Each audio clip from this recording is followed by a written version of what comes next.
Now, when it comes to Pakistan, once again, the United States doublespeak is on display.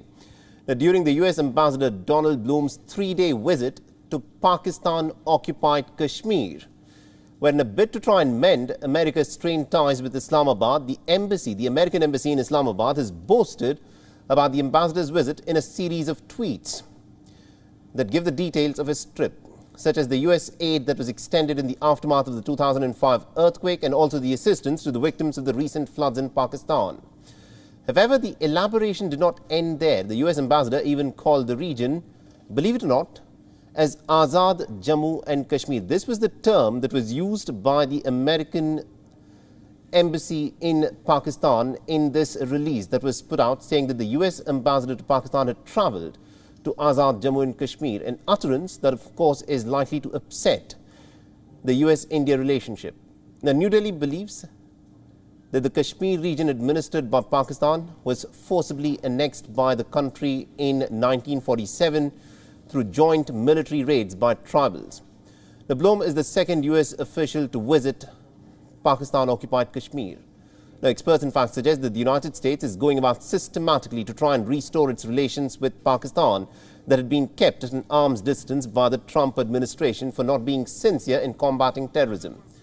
Further, the visit also sends a very clear signal to New Delhi as well that Washington is likely to continue with its cat and mouse games in the region to try and keep India uncomfortable. Now, all of this, of course, could be viewed as a bit of a balancing act as well by Washington, intended for signaling to New Delhi that has been carving its own path through regional conflicts like that of the Russia-Ukraine war and the China-Taiwan crisis. The visit, of course, comes days after the Indian External Affairs Minister S. Jaishankar had said that the relationship between the United States and Islamabad will neither serve the interests of America nor that of Pakistan. Now, S. Jaishankar made that statement after deliberations with the US officials in Washington. Now, earlier in the month of April, the MEA had not taken kindly to the PoK visit of the US Congresswoman Ilhan Omar. Now, New Delhi described her as a practitioner of narrow-minded politics. Now, Omar had directly touched on the human rights issues in Jammu and Kashmir, as well as the de-operationalization of Article 370. All right, now to give us more insights in terms of what all of this, of course, means and what sense is to be made out of this interesting statement by the American embassy in Islamabad, we're being joined by the former High Commissioner of India to Pakistan, G. Parthasarathi, who is joining us live on this broadcast. So thank you very much indeed for taking time out and speaking to us. Now, this is a very interesting sort of a reference that the Americans have in fact made, where the American ambassador in Pakistan visited Pakistan-occupied Kashmir, and in his reference, in the release that has been put out, the term that has been used is Azad Jammu and Kashmir. How is India to read this very interesting reference that the Pakistani embassy in Islamabad has made to Pakistan-occupied Kashmir? Well, first of all, if I have to be charitable, I must say this is a new ambassador, a young man who has had no experience in the subcontinent. It hasn't been posted here earlier, and is perhaps getting carried away by what he's done. But also, I think we should be real.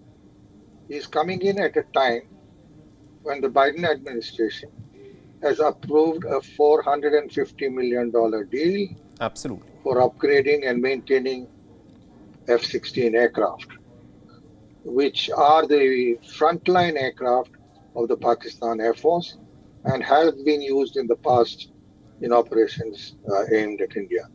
So there is a move in the Biden administration, but at the same time, the Biden administration cannot ignore India. It has to cooperate with us in Quad, which is to our east, and to our west with the I2U2 with Israel and the United Arab Emirates and the USA. So I think there is, in the India-US relationship, two parameters. One is a larger context of the Indian Ocean region, extending from the I2U2 across the Quad. And then there is this reason where Mr. Biden has done things which was not even done by his predecessor. So yes, we will keep a watch on this, what is happening. We will take it in our stride, because frankly, we will judge what Pakistan does by its actions. Wait till the summer months to see if infiltration increases next year. We found it manageable because there are nobody people coming in. Quite a few of their Lashkar cadres have been killed, and the Lashkar and Jaish are both facing international pressure. So yes, we will not be pleased. We are quite displeased by this sort of exuberance. We can be charitable about an inexperienced ambassador, young, relatively young, with no experience of the Right. subcontinent.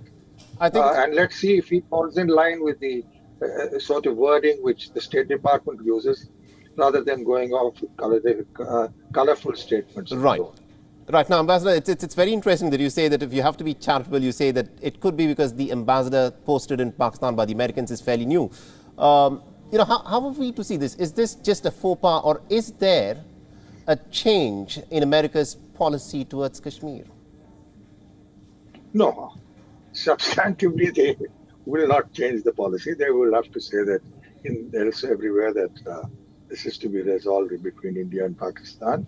But with this administration, I would be cautious, not for reasons of Pakistan. Pakistan is a small peg because he has provided them assistance to the US with intelligence to allow American drones to bump off Afghan Taliban leaders. But that having been said, the stakes with India for the US, the larger Indo portion is large, is very, very important. Right. And secondly, like in every administration, you have people of all thinking and vintages. Absolutely. But we will at the right time take it up. But as you know, Mr. Jaishankar, the Foreign External Affairs Minister, he minced no words when it came to Kashmir and Pakistan and terrorism, even when he has met with the US and traveled across the world. Right. Now, Ambassador, all of this, of course, has to be seen in a certain context in terms of what is happening around the world. Now, the Americans have been trying to lean on India, especially in the context of the Russia-Ukraine war. The Americans are not very happy that India has purchased oil from Russia at a time when the Western nations have said that they would not prefer that India would purchase oil from Russia. Now, there was talk, because India also purchases a lot of its arms from Russia. There are these historical linkages that India has with Russia. Americans within their power corridor circles had been talking of the possibility of raising Katsa, but that did not happen.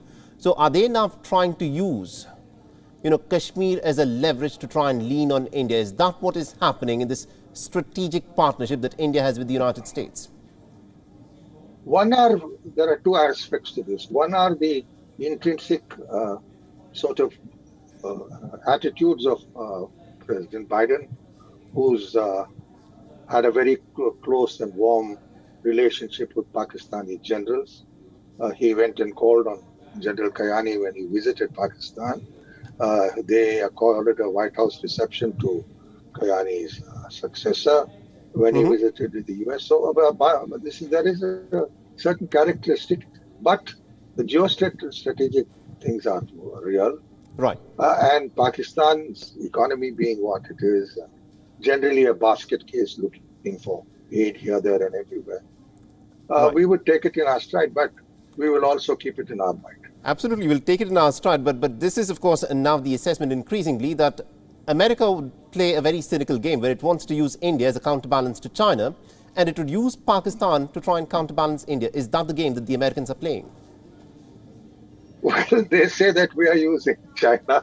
We are now using we are on the one hand using the Quad, and on the other hand, the Shanghai Cooperation Organization joining in with China. This is a part of present day politics of signaling in different options. But as I said, I would take this, especially in a Biden government, these moves more seriously, given his own track record. And right now, it may interest our listeners to know that most of the Biden administration's contacts are not with the government.